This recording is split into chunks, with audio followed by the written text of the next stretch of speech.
le estamos diciendo bienvenidos sean, buenos días, gracias por acompañarnos en la primera emisión de Noti 7, el noticiero de los guatemaltecos. Junto a todo el equipo que hace posible que usted tenga cada mañana las noticias, ya estamos listos y preparados para brindarle a usted toda la información. Saludo por supuesto a mi compañero Axel Cardona. ¿Cómo estás? Muy buenos días, Axel. Hola, ¿qué tal? Bien, Castillo, listos y dispuestos, por supuesto, para informar. Hablemos del Ministerio de Educación, que trabaja junto al Ministerio de Salud en la adecuación de las nuevas medidas de prevención ante el COVID-19 de cara al retorno de los estudiantes a las aulas. Las autoridades del Ministerio de Educación se encuentran a la espera que sean publicadas las modificaciones a las medidas de contención COVID-19 por parte del Ministerio de Salud para establecer el regreso a clases en la nueva normalidad. Seguimos trabajando en la mesa técnica con el Ministerio de Salud Pública. Ya el día viernes se tuvo una reunión donde se están haciendo alineándose los protocolos con el acompañamiento de ellos. También tenemos el acompañamiento de un pediatra especializado que está dando la asesoría técnica directamente al Ministerio de Educación para ir haciendo esas adecuaciones a los protocolos. Es importante mencionar que los protocolos que el Ministerio de Educación tiene ya han sido aprobados por los maestros, son protocolos que funcionan, son con los que seguimos trabajando en híbrido mientras sale la publicación en el diario oficial de la modificación del acuerdo que el Ministerio de Salud vaya a hacer a las normas que rigen el Ministerio de Educación.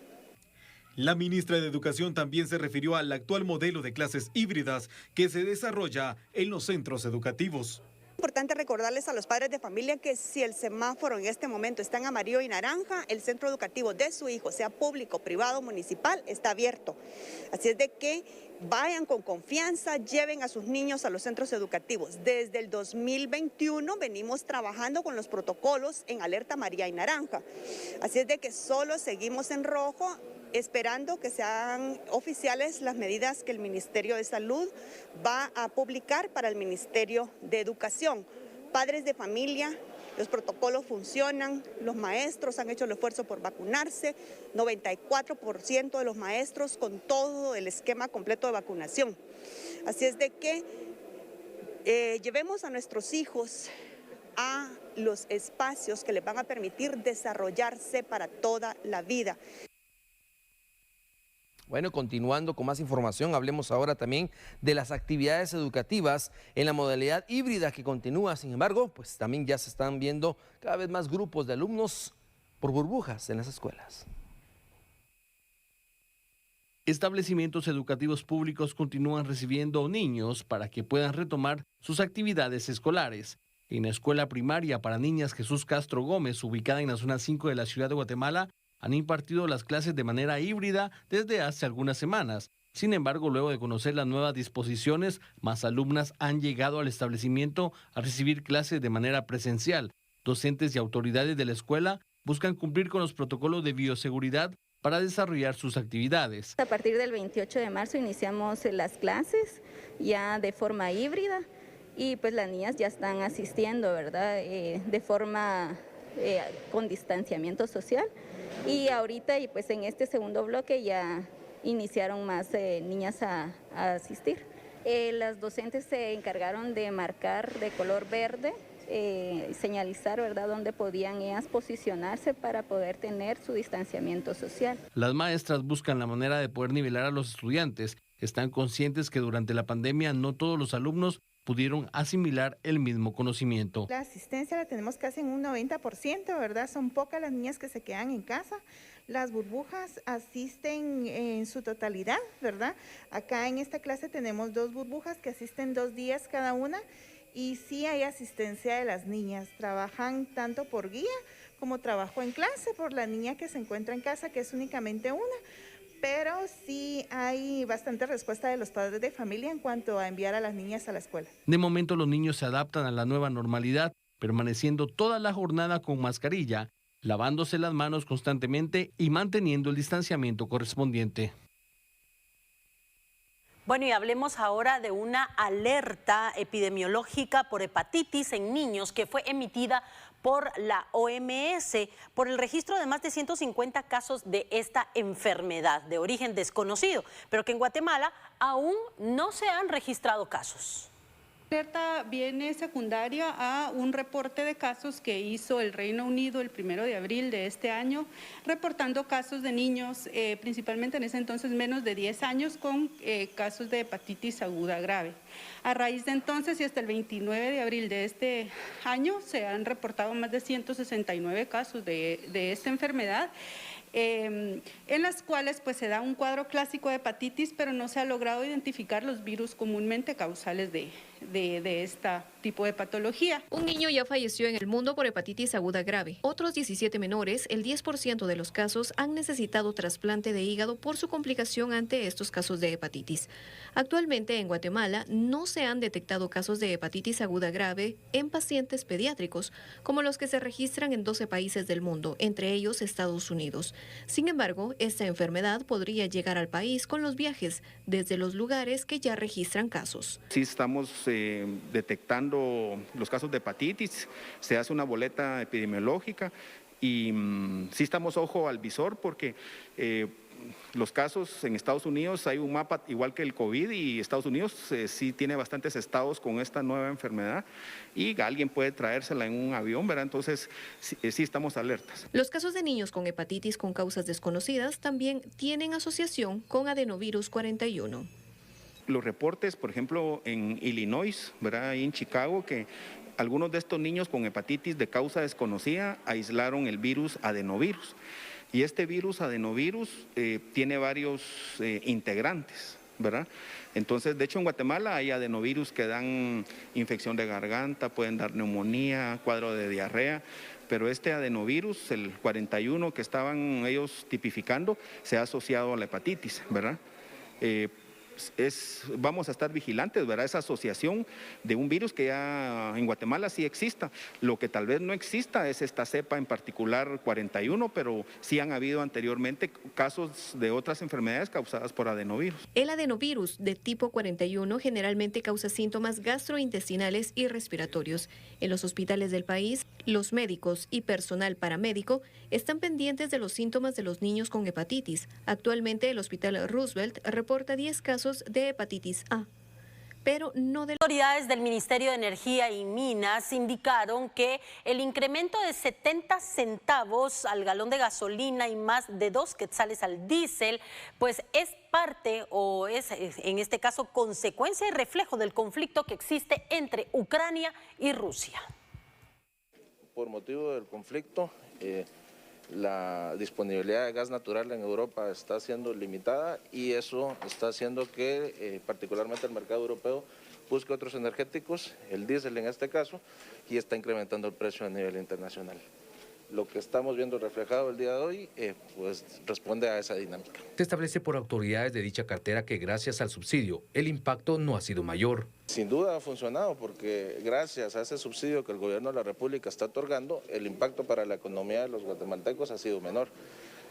Somos y hemos sido muy claros desde el inicio, el subsidio es una medida paliativa, pero realmente no está en nuestras manos poder detener la dinámica alcista en los mercados internacionales. Por supuesto que ayuda, porque el precio que estaríamos pagando los guatemaltecos sería mucho mayor. A un mes de la puesta en marcha del subsidio, se hacen las evaluaciones correspondientes si es necesario continuar con dicha medida. Salud recorrieron las calles del centro histórico y esto es para solicitar que más personal sea trasladado al renglón 011. Un grupo de sindicalistas de diferentes áreas de salud llegaron al Congreso de la República para solicitar que el Ministerio de Salud haga el traslado de trabajadores a renglón permanente. Nuevamente nos hemos acercado al Congreso de la República ya que ellos tuvieron a su bien el año pasado a aprobar el presupuesto de la República en la Ley Constitucional 16-2021 y en el artículo 146 que claramente dice la incorporación de todos los contratos a 011. Hoy estamos aquí y vamos a permanecer aquí nuevamente, ya que existe la ley, existe el presupuesto, ONSE que está de acuerdo, donde no existe la voluntad es en el Ministerio de Salud Pública incumpliendo esta ley constitucional. Nosotros vamos a pernoctar de igual que la vez pasada, si es necesario vamos a estar aquí el tiempo que sea necesario y no queremos llegar a los extremos que los mismos compañeros están pidiendo aquí, que es la toma de las unidades ejecutoras, entiéndase hospitales, puestos y centros de salud. Los manifestantes bloquearon la 8ª, 9ª y 10ª calle. Los sindicalistas amenazaron con estar varios días hasta que la Comisión de Salud del Congreso intervenga con salud para el traslado de trabajadores. Según los representantes, son 36.000 salubristas pendientes de traslado. Mientras tanto, Salud ha indicado en ocasiones anteriores que iniciarán con el cambio gradual a 6.000 plazas vacantes a renglón 011. Bueno, y pasando a otra información, el directorio de la SAT entregó a Finanzas el proyecto de reformas a la ley contra el contrabando y la defraudación, con el cual se busca regular el tema de penas, protocolos de actuación y el manejo de mercadería incautada. Se están modificando cómo la concepción de los delitos y yo creo que va a dar un buen resultado para el país. Con respecto a los delitos, ¿hay alguna reducción de penas, aumento y también qué va a pasar con los productos, que era uno de los elementos a discusión dentro de las distintas cámaras gremiales? Sí, en tema de penas, no hay un aumento considerable en las penas que se les va a poner a estas personas. Creemos que un aumento de las penas más bien produce que los casos se estanquen en los tribunales. Creo que hay que tener una relación de un delito de contrabando con todo el tema penal que tiene Guatemala. Digamos, no puede ser mayor que un homicidio, no puede ser mayor que ciertos otros delitos. Así que ahí hubo un consenso de los delitos que se iban a aumentar.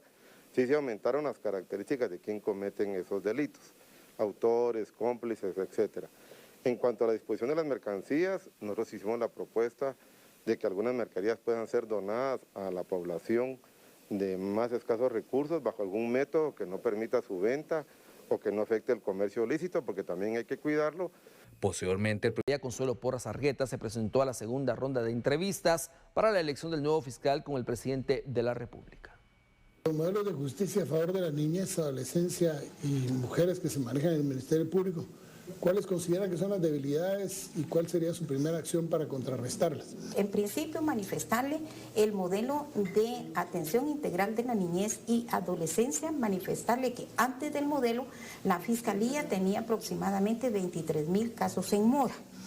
Consecuentemente, raíz de la implementación del modelo, obviamente, toda esta mora se ha venido saldando y ahorita están generando los resultados diariamente. Caso que ingresa, caso que se investigue, caso que se va resolviendo por la virtud de articular esfuerzos con todas las demás instituciones del Estado. Igualmente, en materia de la mujer, tenemos este modelo Maimi que tenía una mora de 49.000 casos aproximadamente. Y hoy por hoy podemos decir que se ha bajado considerablemente esta mora. Hemos sido referente de muchos otros ministerios públicos, por cuanto que han venido delegaciones de muchos ministerios públicos para tomar en consideración este tipo de modelos, que es una forma renovada de prestar justicia en Guatemala. Si tuviera que implementar una nueva fiscalía de sección para que el Ministerio Público cumpla con la persecución penal e investigue los delitos de acción pública, ¿cuál sería o en qué materia y por qué? Porque usted me mencionó la vez pasada que había la necesidad de crear algunas, de repente desaparecer algunas y fortalecer otras. Sí, en principio manifestarle que de conformidad con lo establecido en el diagnóstico que hicimos, establecimos la necesidad de la creación de 9 fiscalías especializadas.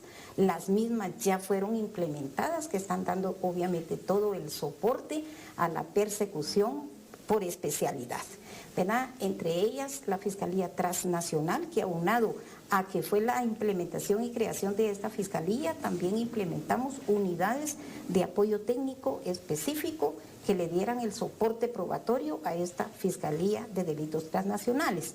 Tal la unidad de investigación criminal transnacional, la unidad especial antipandillas transnacionales, la unidad también en apoyo a narcoactividad, la unidad de reacción inmediata. La virtud que tiene esta implementación de estas unidades es que le dan todo el soporte probatorio a esta Fiscalía Transnacional y a todas las fiscalías de la República de Guatemala. Hemos crecido tanto en el área fiscal como en el área técnica, que conlleva realmente estas direcciones. Tenemos la Dirección de Investigación Criminal, tenemos la Dirección de Análisis Criminal y Análisis Financiero, y tenemos la UME como una unidad de métodos especiales, que son las que coadyuvan a la investigación. En cuanto a la DICRI, que es la Dirección de Investigación Criminal, manifestarle que recibí yo un ministerio público con 697 miembros de la DICRI, aproximadamente. Hoy por hoy estamos llegando aproximadamente a 1.500 personas en la DICRI, lo que me ha permitido conformar las unidades de apoyo técnico a nivel de toda la República. Por primera vez, el Ministerio Público ha privilegiado que la cooperación, no solo nacional, interinstitucional.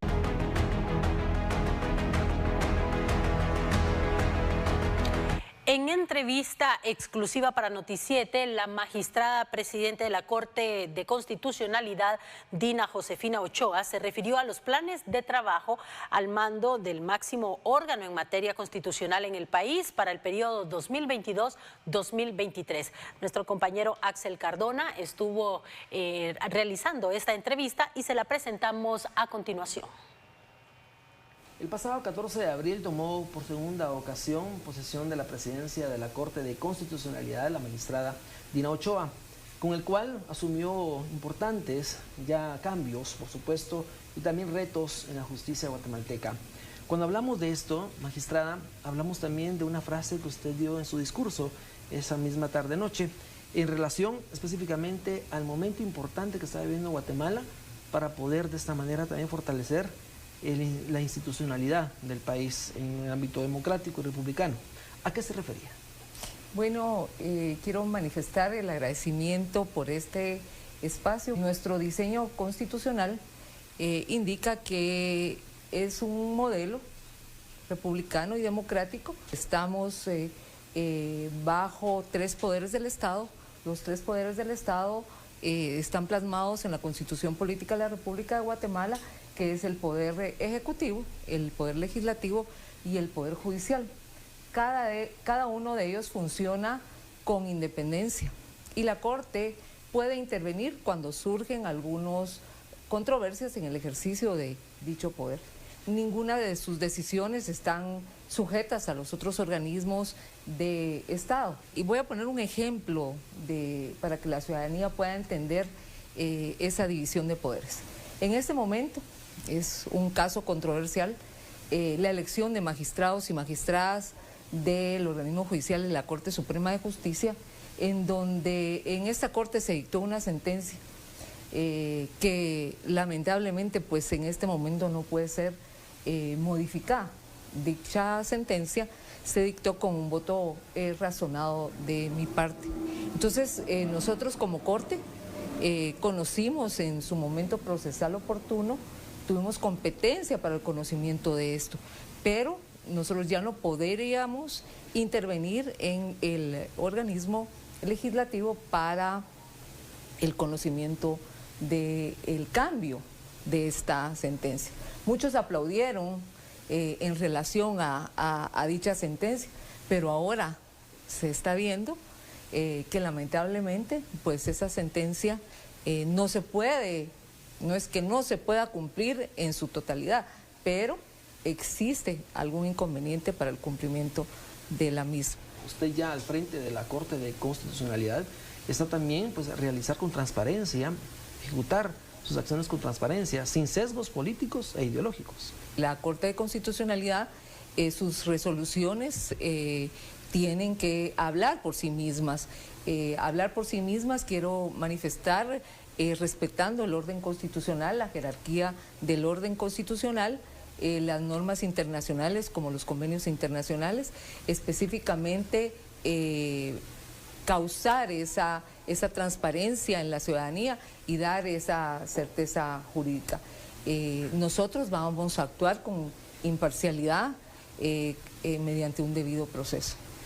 En relación a las funciones de los jueces, magistrada, que muchos de ellos se extralimitan en sus decisiones, ¿qué opina? Los jueces y juezas tienen la obligación de verificar lo que establece la Constitución, las normas internacionales de derechos humanos, y creo que ningún juez podría extralimitarse en su función. Creo que cada juez debe analizar si está conociendo unilateralmente o si está conociendo mediante un tribunal, analizar todos esos tópicos, porque definitivamente esos derechos que en algún momento pues violentarían son derechos que están consagrados en la Constitución y trae como consecuencia repercusiones que pueden ser repercusiones de tipo administrativo hasta judicial. Claro, en su momento, magistrada, también usted habló de una gestión del trabajo por una constitucionalidad, pero con rostro humano. Ese principio que está consagrado en la Constitución y en las convenciones internacionales de derechos humanos. Yo me refería a ese derecho constitucional de todo individuo, hombres y mujeres, niños y niñas, que son aquellos grupos vulnerables que en algún momento no han tenido una respuesta y defendiendo la vida, la libertad, la igualdad, la propiedad privada, que son los derechos inherentes que cualquier guatemalteco y guatemalteca le pide a la justicia en este país. Magistrada, presidenta, así en grupos con intereses particulares, promoviendo campañas de desgaste a la justicia, lo hemos observado en los últimos años, buscando que la población pues, pueda generar de alguna manera sentimientos de desconfianza. Los actuales magistrados y magistradas de esta Corte de Constitucionalidad son juristas expertos en distintas áreas del derecho y por esa razón las resoluciones que emitamos son estudiadas y analizadas por personas capaces y conocedoras de nuestra función. No nos extralimitamos en nuestras resoluciones so pretexto que nos aplaudan por una voluntad popular. Creo que la ciudadanía debe tener confianza en la actual Corte de Constitucionalidad. Esto trae paz y trae un cambio a la nación. Creo que las personas que descalifican el actuar de los magistrados y magistradas, su fin es demeritar a las instituciones del país, levantando rumores falsos para que la ciudadanía nos descalifique nuestro actuar diario como jueces constitucionales. Creo que ellos no construyen, están destruyendo lamentablemente la institucionalidad del país y tratan de dividir a la población. Y yo creo que la población debe enterarse de la verdad. Creo que la verdad es uno de los baluartes importantes que la ciudadanía debe conocer. Hace unos días se dio alguna información, una mala información, de unas resoluciones que no han sido dictadas por esta Corte. Nosotros no somos jueces ordinarios donde decidimos prisión, sino el conocimiento de otras acciones constitucionales. Entonces creo que muchas veces no se le otorga a la ciudadanía esa verdad que se necesita. Magistrada, hay una pregunta que se hacen muchos en Guatemala y ver esos grupos que son vulnerables en relación a la justicia. ¿Qué les diría? Efectivamente, hace 5 años, dentro de uno de los ejes de mi plan de trabajo, era abrir una unidad de grupos vulnerables. ¿Por qué? Porque en el momento en que pude tomar la presidencia y antes de la presidencia pude establecer que los grupos vulnerables necesitan tener acceso a esa justicia constitucional. Inclusive estructuralmente no existía una rampa. Esa rampa que está enfrente a la Corte fue hecha precisamente para dar ese acceso estructural. También se tuvo un acceso en las vistas públicas con las personas para que se tradujera simultáneamente las vistas en los idiomas guatemaltecos y en otros idiomas, y también, como le digo, la remodelación hasta de los servicios que las personas que accesan a esta Corte necesitan. Entonces eso es uno de los retos que tengo, el planteamiento al Pleno de la Corte para la aprobación de esta nueva unidad de grupos vulnerables. Usted habló también de la modernización del sistema de justicia en su gestión, ahora que está al frente. ¿A qué nos referimos? Una de las lecciones que nos ha dado precisamente la pandemia del COVID-19 es que con la colaboración de la tecnología se puede realizar grandes avances. El expediente electrónico verdadero será utilizado como una herramienta que facilite al usuario y al personal de la Corte agilizar los trámites de los procesos que se conocen en la Corte. Esto contribuye además a una política de cero papel que desde el ingreso hasta la finalización de los trámites de los expedientes pues se hace de una forma electrónica y se tiene ese acceso. Los plenos también telemáticos a cualquier hora y a cualquier día.